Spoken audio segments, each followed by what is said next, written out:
I'm Dr. Jim Watkins. I'm the Associate Dean of Academic Affairs at Nashotah House, and I'm here today with Bruce Herman and Cam Anderson.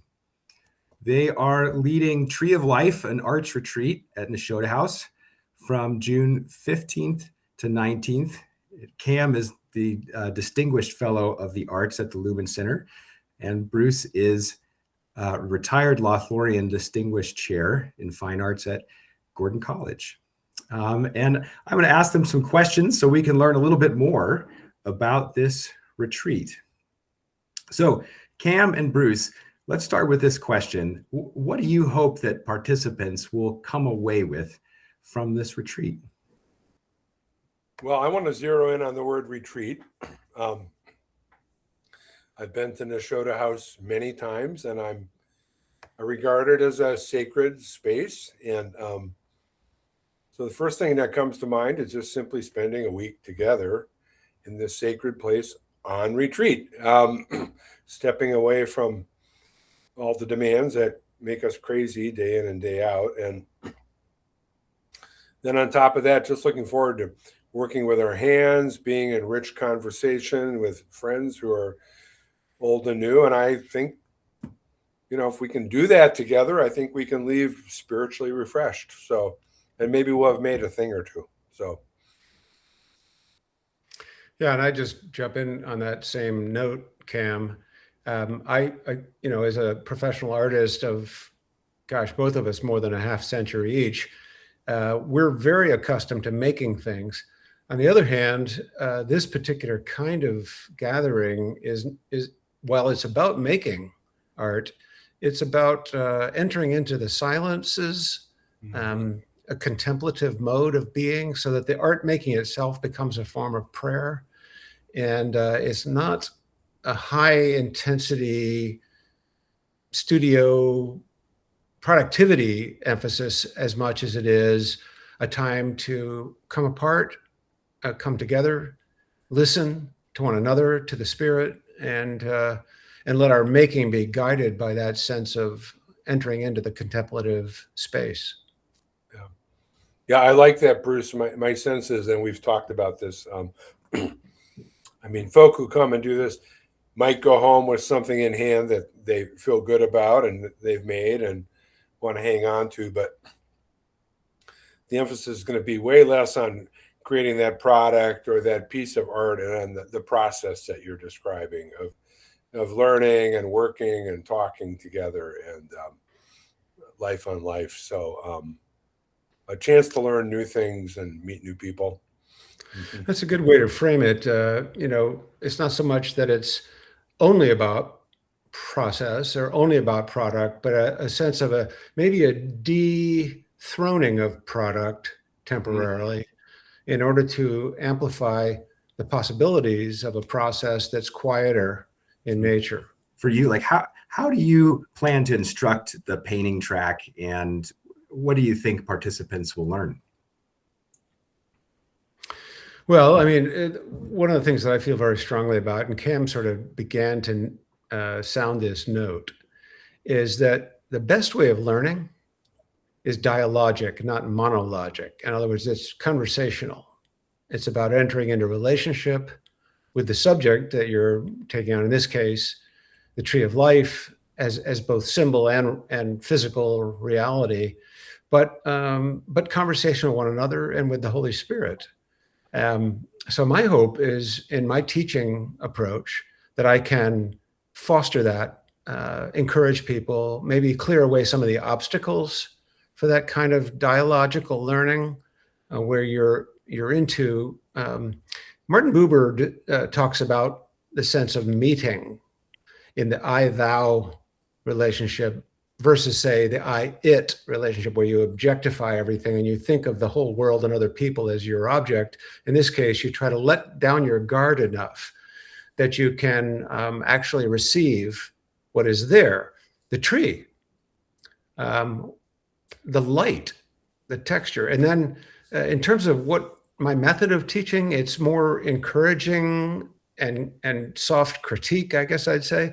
I'm also going to be doing some demonstrations, both oil painting technique and gilding, gold leaf and silver leafing, because I anticipate that there's going to be a kind of iconic quality to much of what comes out of this workshop, such that, and one possibility we've talked about, Cam and I've talked about, is trying to style the entire thing as a collaboration, so that it's not just individuals making their individual products, but all of us entering into a kind of a communion, such that the product that we're aiming for is something more like communion.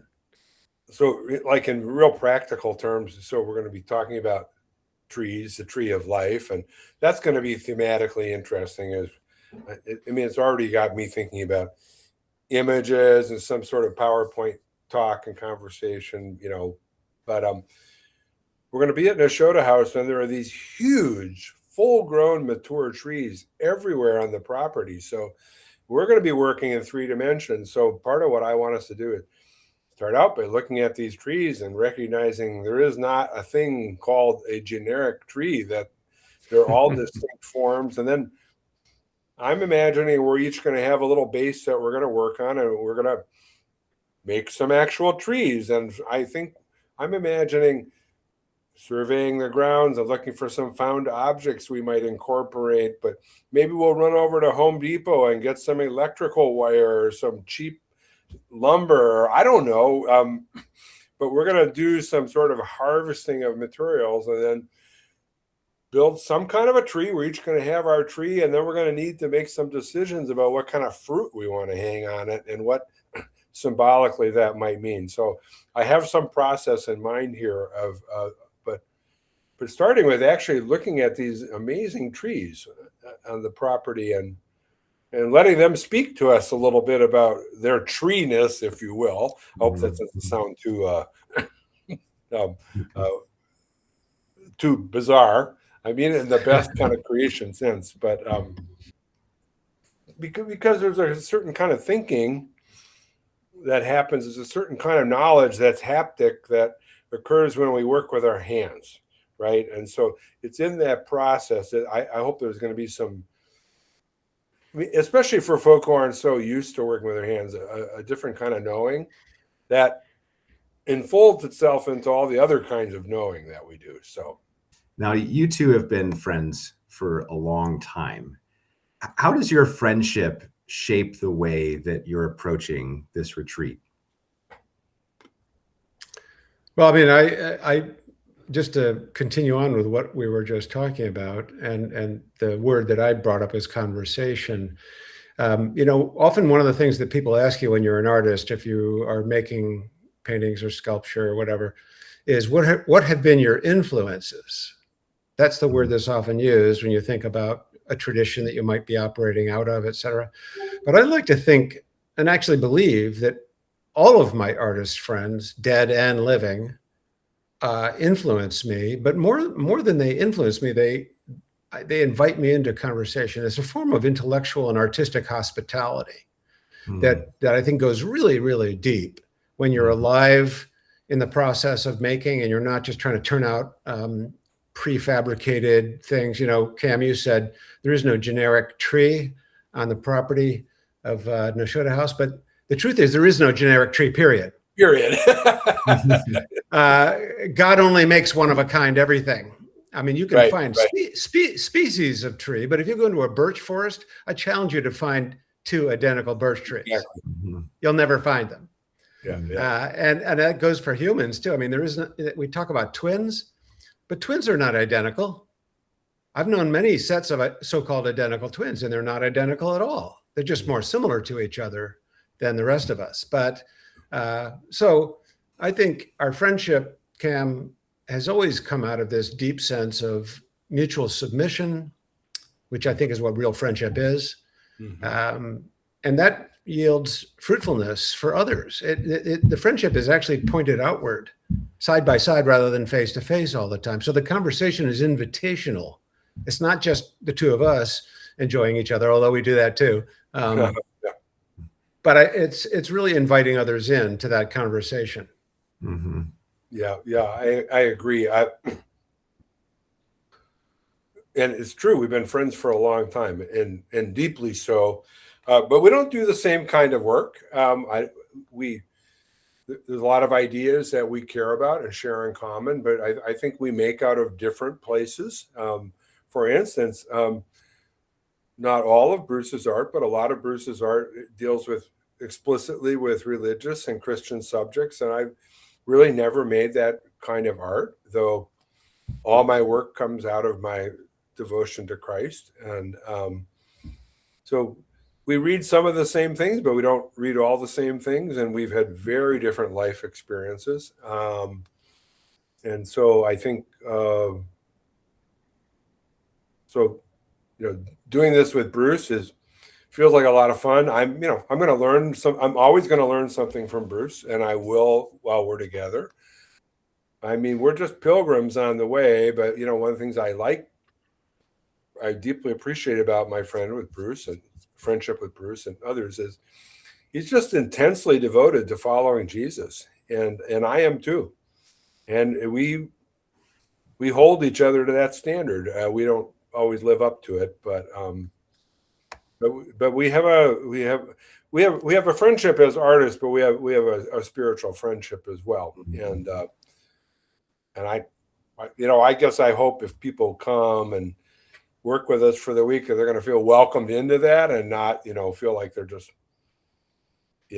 onlookers looking in or something, because I think that's not how Bruce and I function. So, right. And the truth is, you mentioned that we learn from each other. We always do.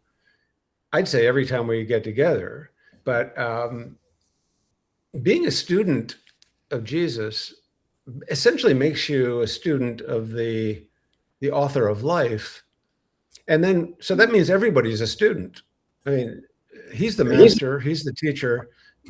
So we're just other students. And if you come and you join us on this retreat and this workshop, you'll see that right away, that we're really in student mode.